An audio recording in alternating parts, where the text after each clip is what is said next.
the day from the Solid Waste Department. Again, I want to welcome back Councilmember Cisneros, and I will not welcome back other council members who might have stepped out and rejoined us as that was highlighted the last time. But in any event, we want to ask that everybody keep their questions succinct, but then also make sure that we utilize the City Point services if there are questions that you have remaining.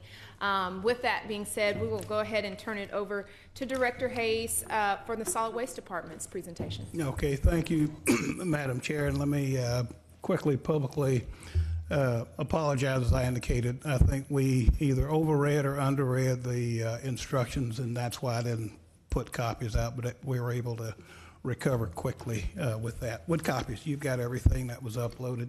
And let me thank you for having us here this year. Let me introduce members of my executive team.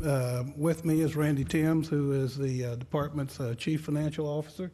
Carolyn Wright, who is Deputy Director for North Operations, which is everything from East and West Houston, north of I-10.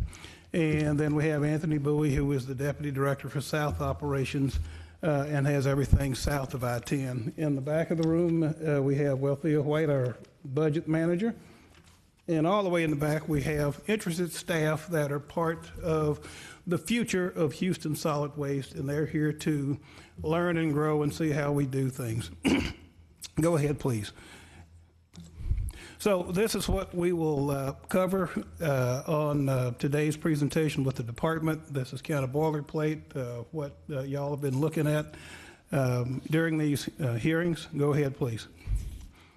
And quickly, I just want to cover the department's mission, which is to make Houston a cleaner, greener place to live, and to reiterate all of the services that we provide to the city of Houston for garbage collection, disposal, junk, tree waste, recycling, and that we follow all necessary city rules and regulations as well as state and federal in doing that. In addition, the department is the city's disaster debris management response team. And unfortunately, we have had to activate our disaster recovery services just during my tenure on at least 6 declared events and multiple mini events that have happened within the districts. Go ahead, please. The department organization, I've just explained to you how we're organized. We have 4 sectors of the city with operations that cover about 500,000 people each: northeast, northwest, southeast, southwest. They all provide the majority of the services. And then we have neighborhood depositories and recycling, the environmental operations that happen in southwest Houston. Go ahead, please. An overview of just what do we do with the resources that we provide. And this slide on page 5 covers the type of service, how often we do it, how many units, Councilmember Kubash, we provide service to on a weekly basis. Our customer base is projected to grow about another 1 to 1.5% in the coming year. And we will provide service not to 389,000, but to almost 393,000 customers.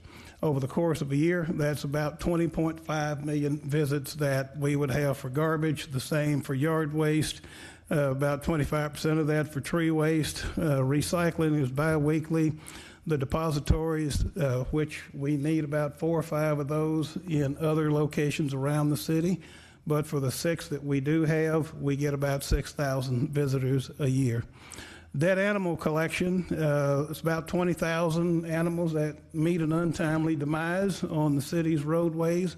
And we have 3 folks that cover the entire square mile area to make those collections.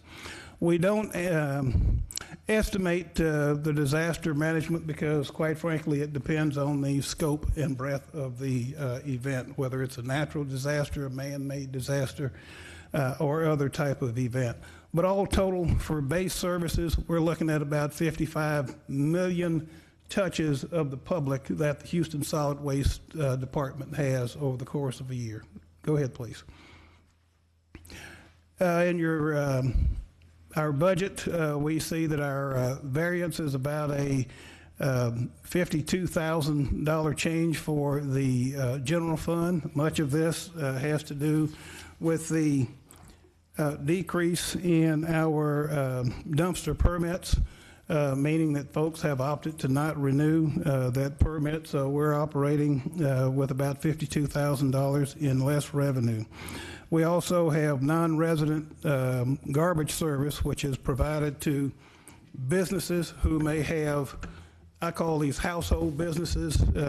Many of them are in District H, C, and I, where they operate in residential areas. They don't have enough business volume for a dumpster service, but they can take up to 3 City of Houston solid waste containers. And then extra containers. These are where folks have second containers, or they may have a party over the weekend and they want to purchase some tags for bags, which are $5 for 3, and they place those out, and we make those collections. So all in all, the revenue for the department really has been flat from the 18 into 19, with the one change being the dumpster permits. Go ahead, please. Next year, what are the highlights that we have in the budget for revenue? Well, obviously, y'all just approved the changes to the containers, getting a second container within a 10-year period, and the analysis between the solid waste department and the finance department. We anticipate, once we fully implement that after this education period, that we may see somewhere around $400,000 in revenue. As you could imagine, recycling revenue for the coming fiscal year is we're not anticipating any at this point. The reason for that is I'm sure you've kept up with the stories that are happening in China. You've seen what has been happening to our sister cities on the West Coast, where they have taken stockpiles of paper and plastic, and they have landfill those materials directly. China just announced last week that they're not going to take any additional imports until June the 4th, and this may have something to do with the trade tiff with the U.S. government, but we're gonna watch that situation and see how it pans out.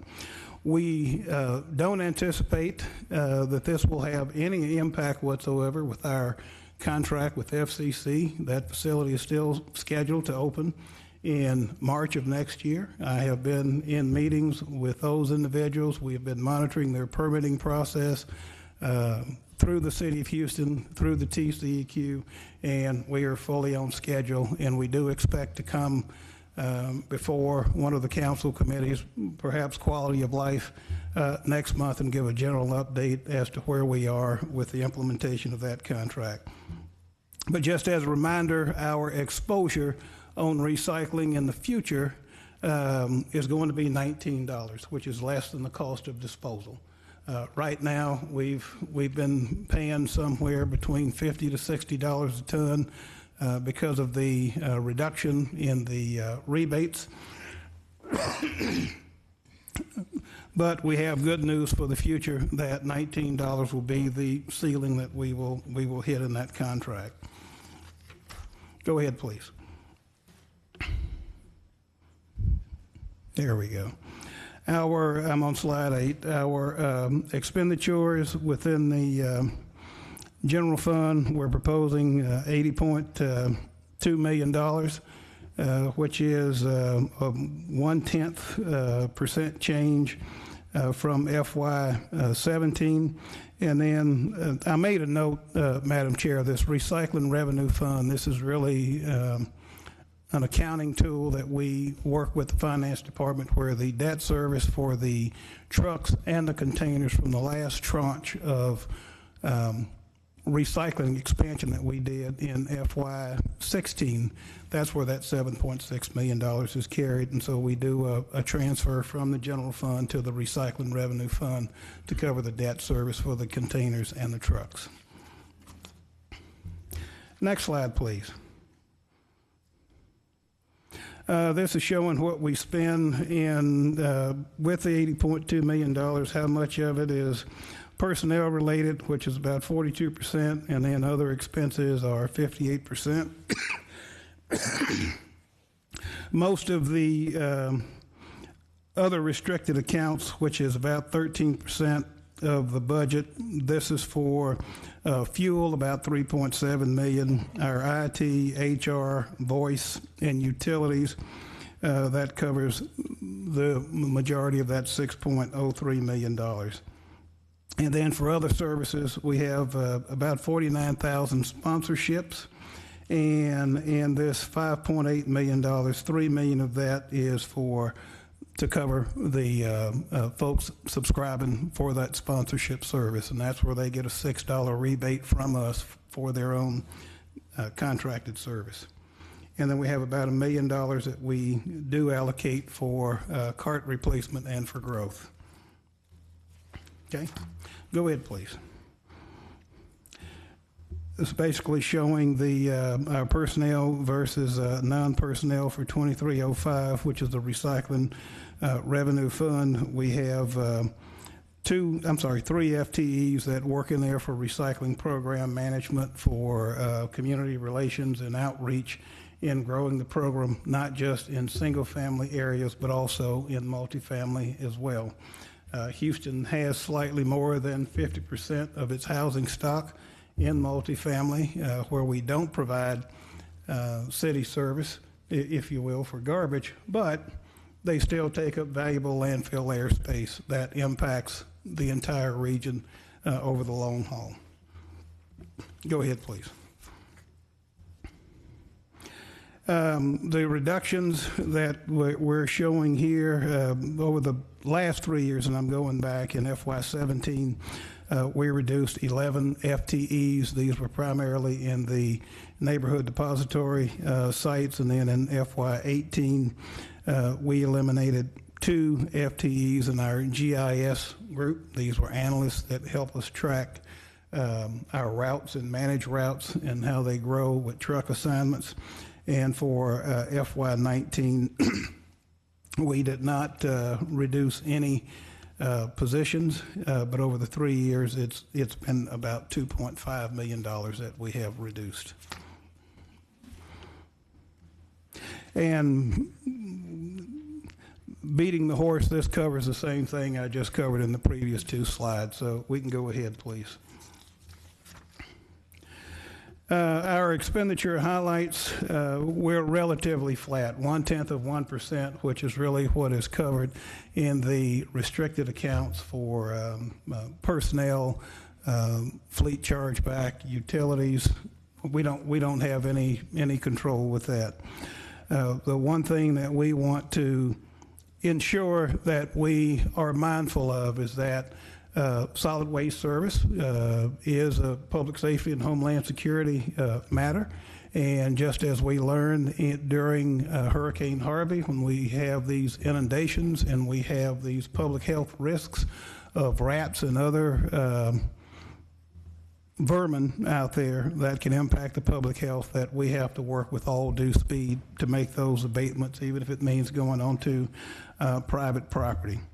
We also had an increase, part of the increase was for deferred replacement of vehicles. We have a higher, our maintenance expense did get a little higher this year over last year, and we're unfortunately caught, I think last week the Labor Department announced that the country is at virtual employment.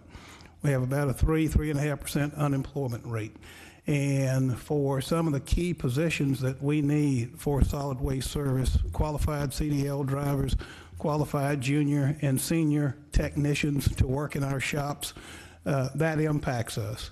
And if we're paying $30,000 and the private sector company is offering someone $40,000 and a comparable benefits package, we see that we have had a higher a higher turnover in some of those classifications than we have in the past.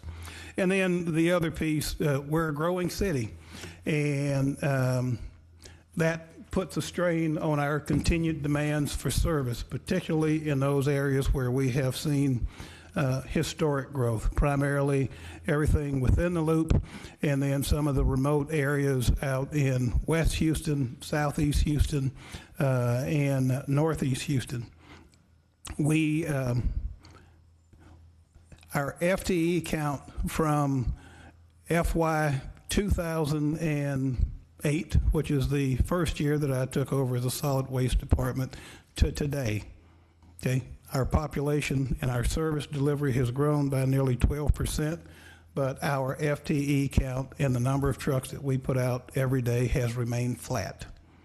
And so there's been expansion of the service, and we have found a way to make do with what we have, but obviously that has put us where we are today. I think Councilmember Stardig had asked me last week if I had staged a unit that was broken down as she was driving through the district, but that's unfortunately that has become par for the course, because we went through a number of years, Madam Chair, where we invested less than $10 million just overall for the city for equipment.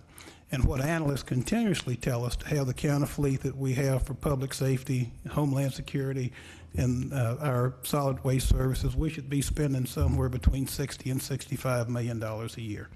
This year we're going to spend, I believe, about $30 million, but that's still about half of where we need to be. Next slide, please. This graphs just since this fiscal year how we have done with equipment breakdown. So this is a total through the end of April, 8,138 hours of time that we have tried to put equipment out on the road, provide service, and it has broken down. That means that the crew that is assigned to that equipment is not working. And what this is equivalent, as far as our service, is about 1.4 million homes that we were not able to get to in a timely manner. And so Councilmember Cisneros, Cohen, Stardig, Travis, you're getting calls. Where's my solid waste? It's 6 o'clock, it's 7 o'clock, it's 8 o'clock, it's 9 o'clock. Where's my service? This is where it ends oftentimes, where I'm calling council member and telling them we'll be there Saturday to complete all of the recycling for 2 days because the equipment did not make the day or make several days. And I do want to commend what Director Ayers and his employees have been doing in the fleet department, but they have some of the same issues we do. They are in a very highly competitive field, and the private sector is paying people wages far better than what we are paying, and so we lose out. Go ahead, please. This is the summary, and it really covers everything that I've gone through within the presentation to show you where the dollars are. I would tell you on slide 15, Councilmember Kubosh, our administration does not spend nearly $30 million. That's where we have our utility accounts for fleet chargeback, which is about $17 million, and disposal, which is another $13 million. Go ahead, please. The demographic data, the department is 78% African American, 17% Hispanic, 3% white, 1% Asian Pacific Islander, and 75-25 male split. Madam Chair, when I joined the department in 1988, we had 0 females that worked in operations.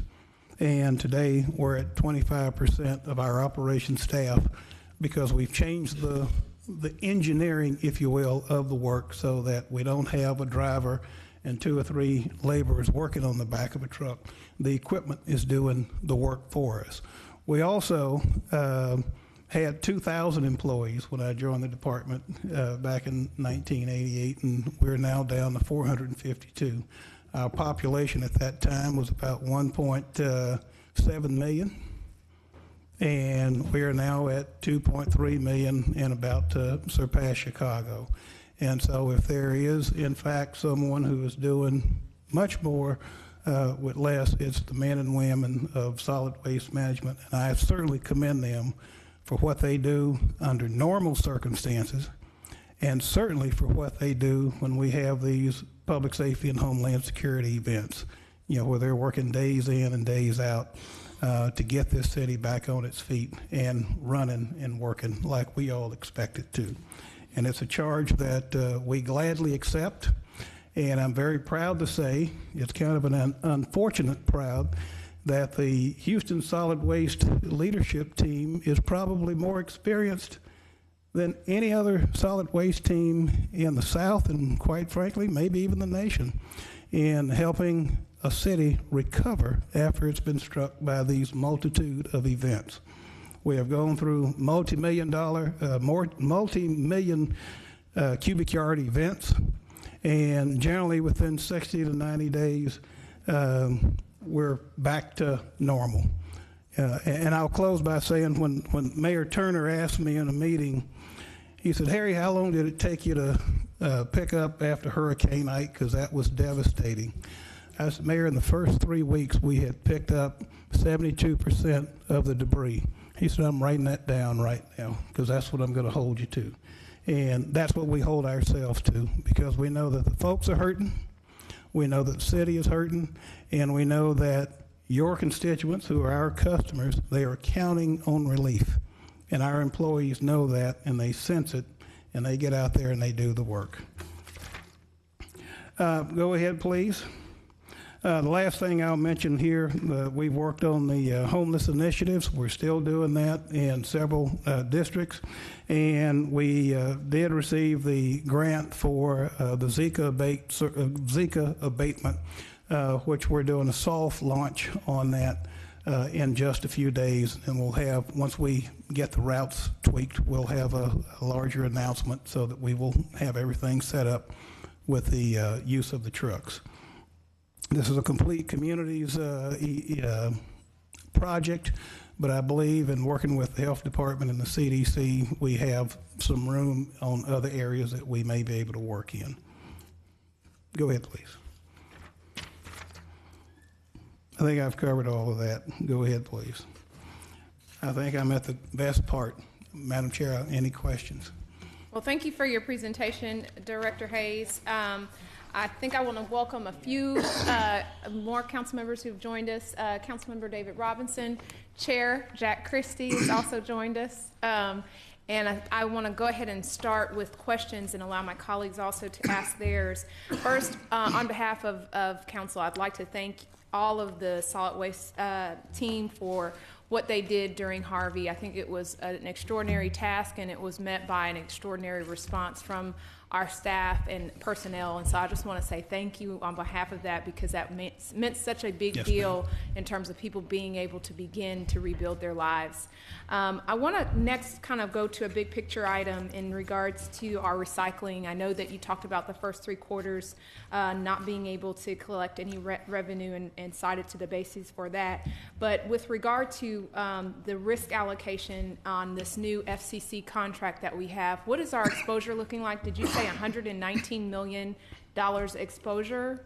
Can you say that one more time? What does our exposure in terms of risk look like based on our new FCC contract? The maximum is $19 per ton. $19 per ton. And our current disposal rate is just under $26 per ton. And so for the first time since 2016, the cost of recycling to the city of Houston will be less than disposal.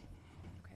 And then also, with regard to the $400,000 that you expect that will generate as a result of the Chapter 39 ordinance passage, is that stemming simply from the cleanup fees? Because I was under the impression that the fees that we would be charging the public is actually at cost. And so is it from the cleanup and pickup fees? Yes, ma'am. Okay. It's for the cost of the container. It's really just recovering what we're doing right now. So it's for the pickup of the container. So is that a net $400,000 that you're citing to? That's correct. And so, so if it's at cost, meaning the supplies, what we're charging the public versus what we're getting back, then the net result wouldn't be $400,000 unless it's the other fees, right? It will be, right now, we have the cost of the container. We have all of these embedded costs that we're not recovering that right now. It's just an expenditure. In the coming year, once we begin the implementation of the program, we will actually recover the cost of the container, plus we will recover the cost of the disposal and the cleaning of the container. That is currently not showing anywhere on our books. And so, as I understand it from our finance partners, we would show that as a revenue. Okay. And just for the operators in the back, if you could please make sure the closed caption option is now working on our screens and monitors for the hearing impaired, please. Okay, we'll move on to Councilmember Boykins.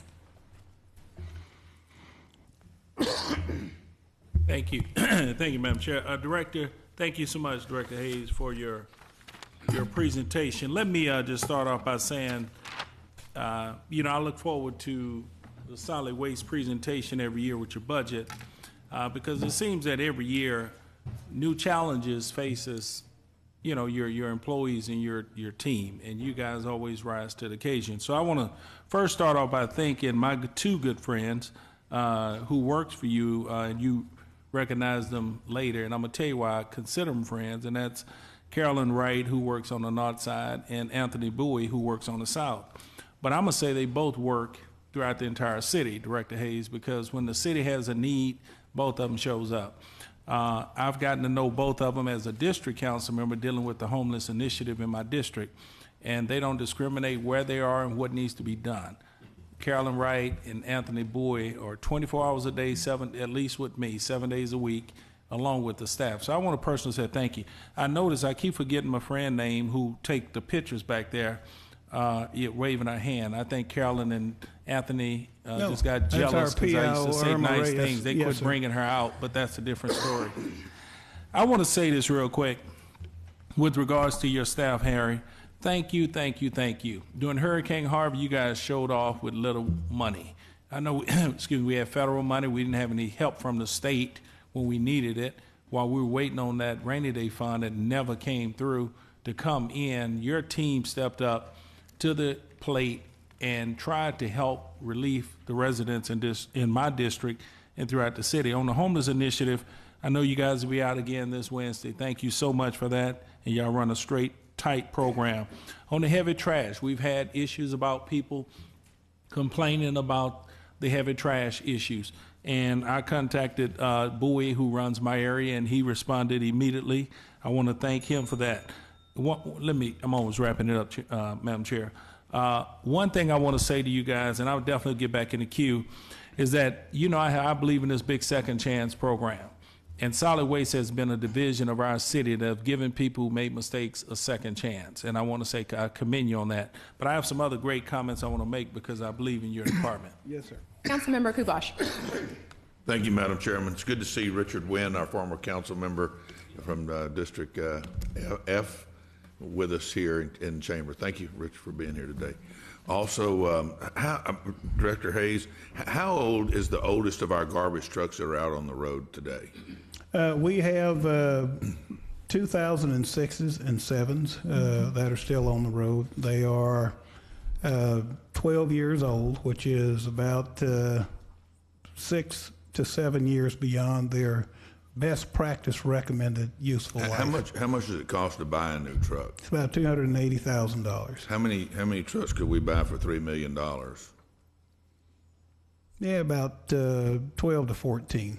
Well, we put GPSs on them and cameras on them, and a 3-year contract is $3 million.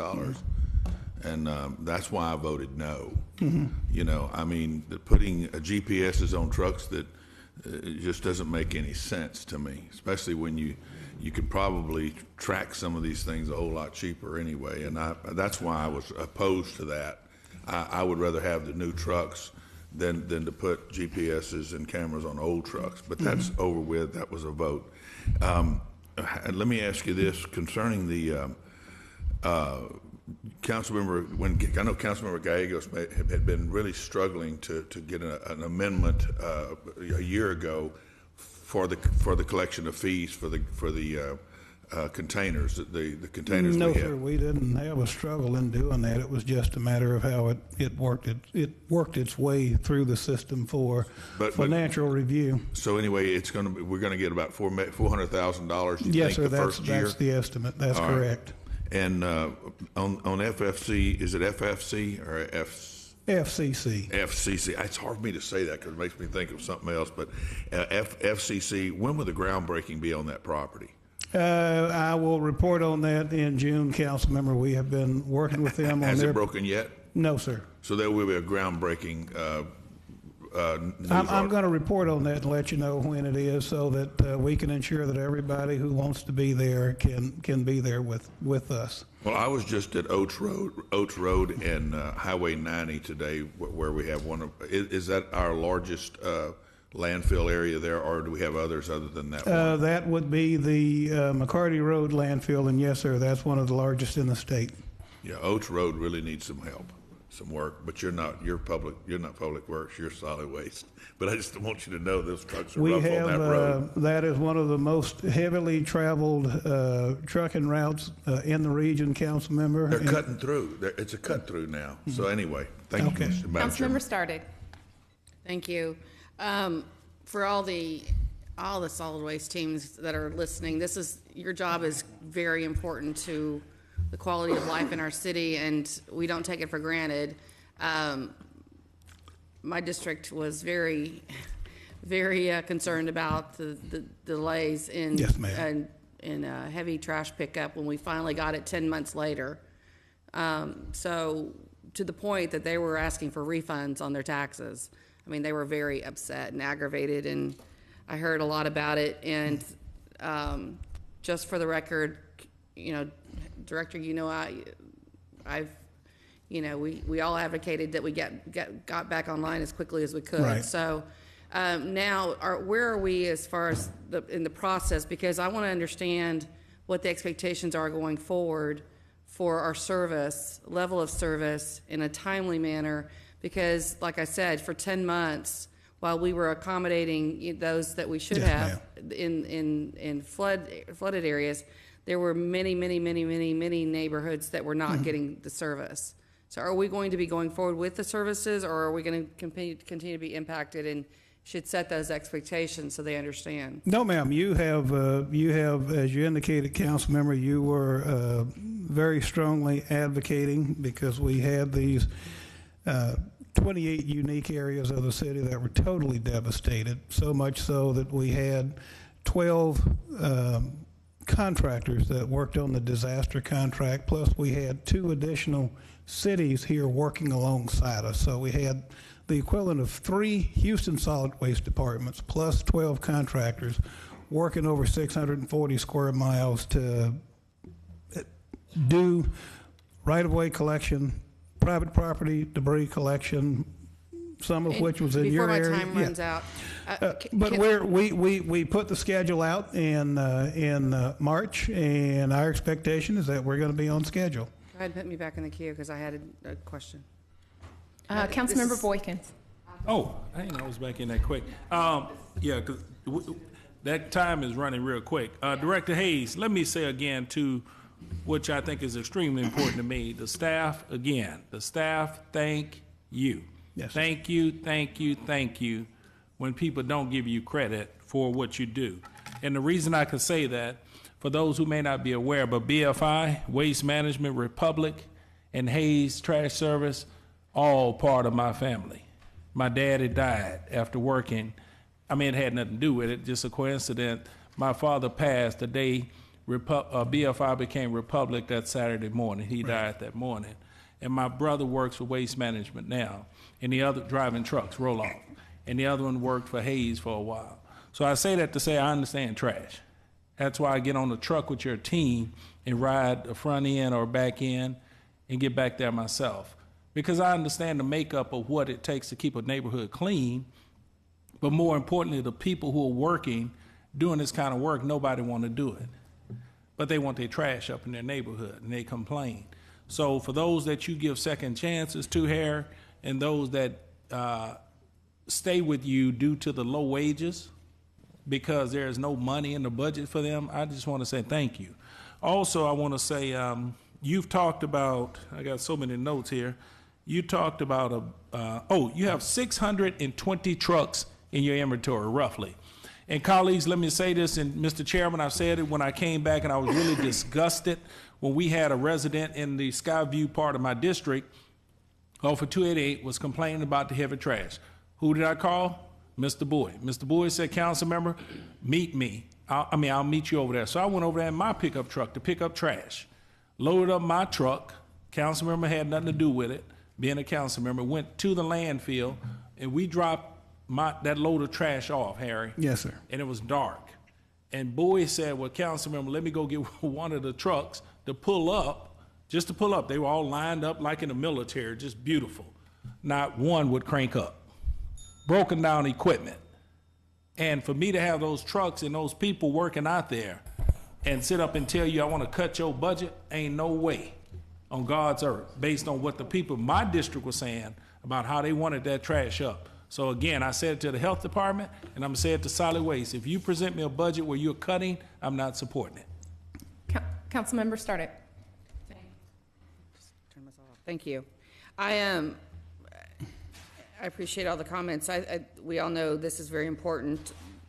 We've gone through the West Nile virus issues and the Blue Jays, and making sure that we stay on top of it, because this with illegal dumping and everything else, it attracts the mosquitoes, which attracts disease, and it creates all sorts of havoc. How comfortable are you with your illegal dumping in this budget? Have you increased any of your assets or any of your No, ma'am. FTEs or time towards that? No, ma'am. We have the grant that we will extend, which is about $500,000 for abatement activities, and typically when we get cameras in districts for monitoring those heavily abused locations, those have been paid for out of council district service funds. Well, I know that's so important right now. I think that we need to stay ahead of that. We need to make sure there's so many things that are with as the health department said, we're still seeing the effects of Harvey on people's health, and I think we're still going to see it in our environment. So I think those impacts are going to continue to roll out. So if there's, with your expertise, I hope, I'm assuming that you're counting or budgeting for those anticipated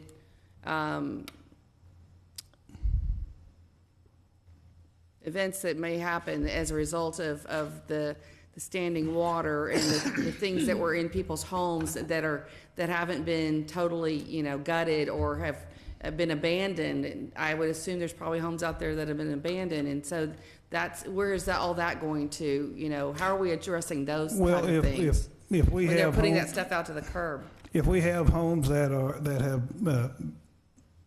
have a lot of homes in neighborhoods that just haven't been touched by the homeowner, so they've not been abated. We do have some illegal dumping areas which is what we're looking at with this grant. I would simply remind all of us, my unlucky slide number 13.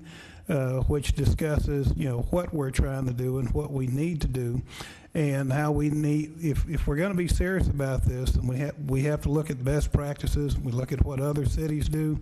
Other cities have environmental fees, or they have solid waste fees, so that you can put together a budget and you're not taking something from Peter to address Paul. But those are all decisions and approvals that'll have to be made by the council.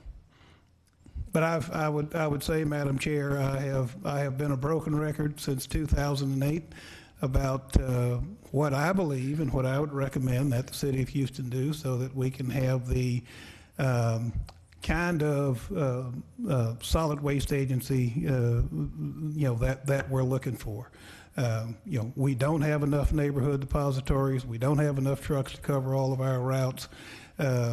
We do need other environmental centers. We do need established junk waste collection crews that are designated to nothing but these abatement activities. And around the state and around the nation, other organizations address this differently than do we. And just one comment. Summermeyer, I understand, is having trouble accepting drop-offs or something is what some of the feedback I'm getting. So if anyone can get me an update on what's going on at Summermeyer. If you can send those to me, we should be having no problems with accepting material, provided they are coming from citizens. Okay, perfect. We're not supporting small businesses because they charge folks a fee, and they should pay that fee when they go to the disposal sites. Chairman Christie. Just to get a shot in, when you mentioned we look at best practices, I hope that when you look at best practices, you're going to look at New York City, UPS, Budweiser, Waste Management, Dallas, Metro, Downtown District. They're going to CNG for burning cleaner fuel. Yes, sir. We're working through those issues with you right now. Councilmember Boykins.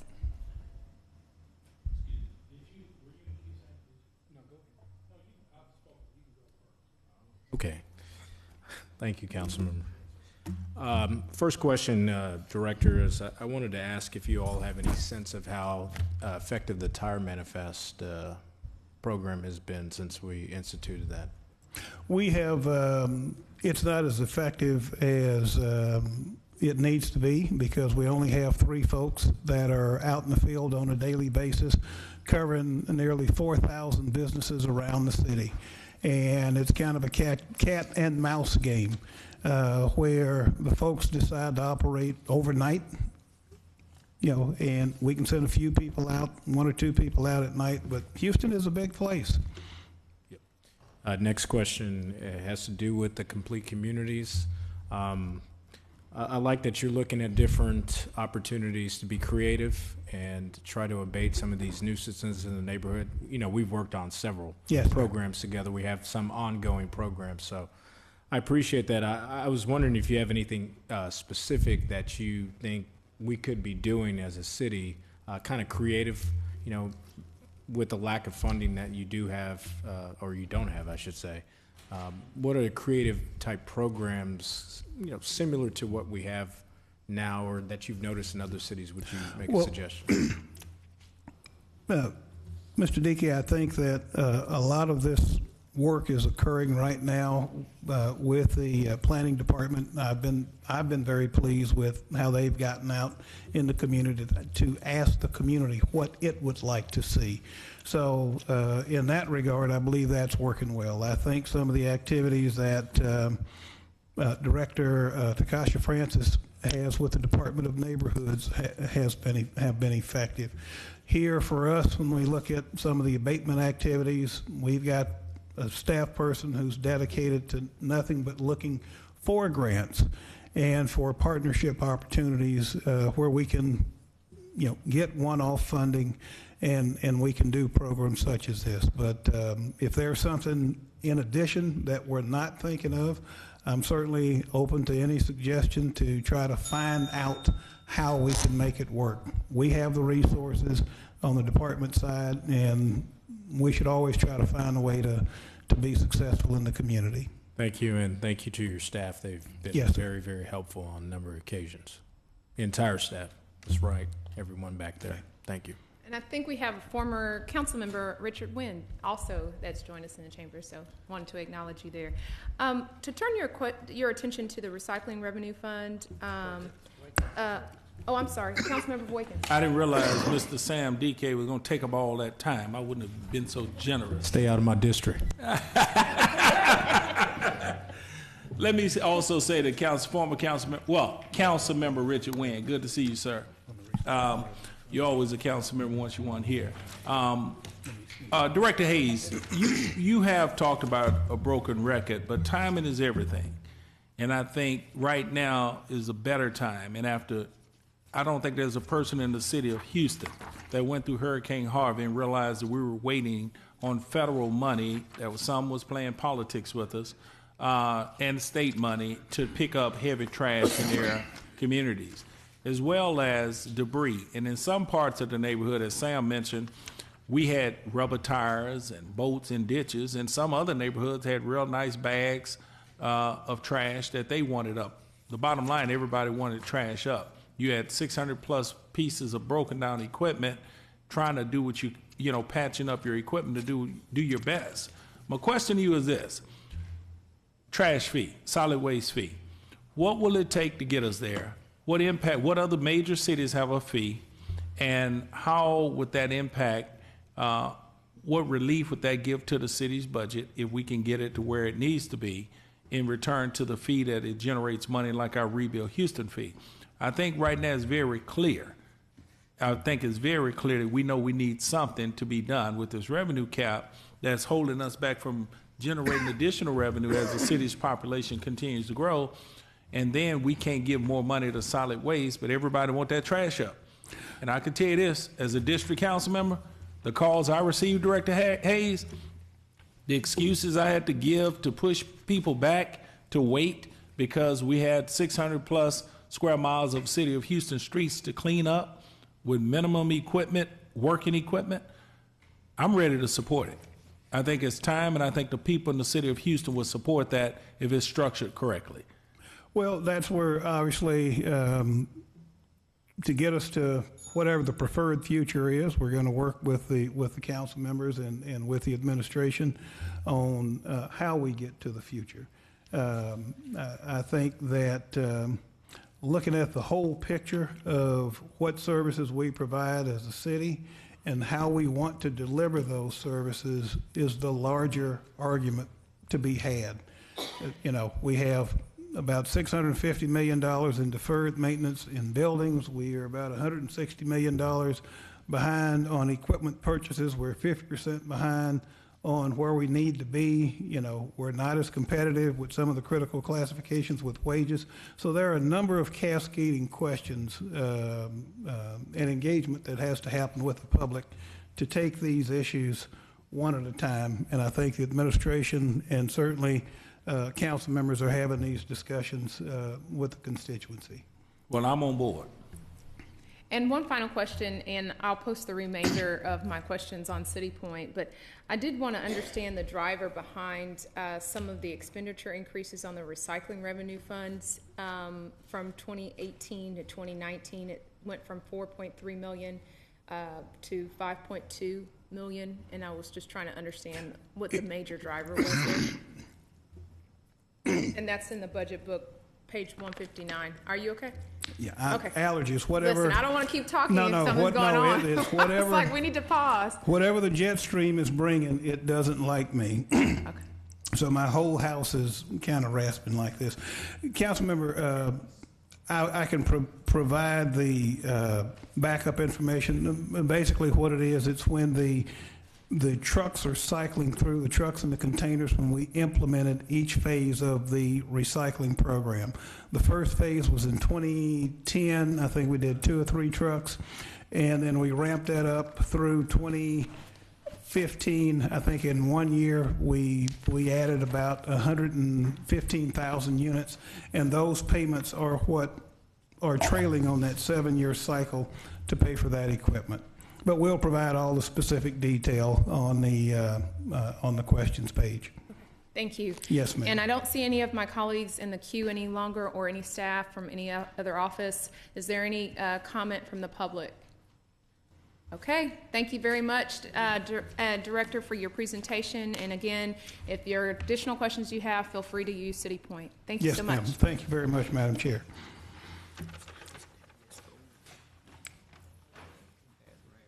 Meeting adjourned.